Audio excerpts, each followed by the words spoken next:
What's growing on, gardeners? On today's 2-minute garden tip, I'm going to show you what happens when you overwinter a pepper plant. Today is May 1st, and my pepper plants are way behind this year. They started off small and I planted them late. So at the rate that we are going this year, I'm not going to get any fruit off of these little plants until probably July. What are you doing, mister? You having fun sniffing around, looking for the bunny?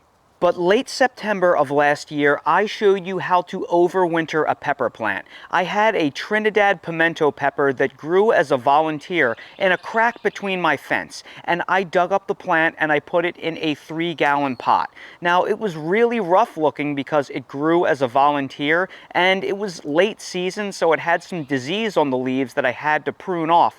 But I potted it up and I kept it alive all winter long inside my sunroom. Our past winter was horrific. It was the coldest winter I had ever recorded here, and my sunroom got colder than ever. I just simply ran a heater to keep it above freezing, to keep my plants that are freeze sensitive alive. That is all I did. And aside from giving it water-soluble fertilizer to keep it alive, this is what that little pepper plant has turned into. And this baby is loaded with fruit.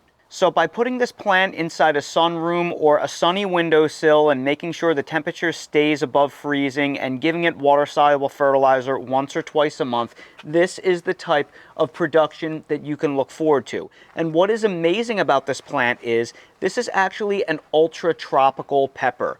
This is a Trinidad pimento pepper, so it has more heat requirements than most of the subtropical peppers that we grow. So had this been something like a jalapeno, it would probably be even further along than this. So this goes to show you how powerful the overwintering process is. So if you have ever wanted to try overwintering a pepper but you never have before, make this the year you give it a try. It is so easy to do, and because I did it, I now have peppers ready to pick now, 2 full months ahead of my in-ground pepper plants. Again, if you want to see exactly how I did this, I'll link to a video both above and down in the video description that will show you how. And that's today's 2-minute garden tip. If you're new to the channel, please consider subscribing and hitting the bell to receive new video notifications, and check out our Amazon storefront and spread shop in the video description for a list of the gardening products I use and awesome custom designed apparel and other gear. Your support is greatly appreciated.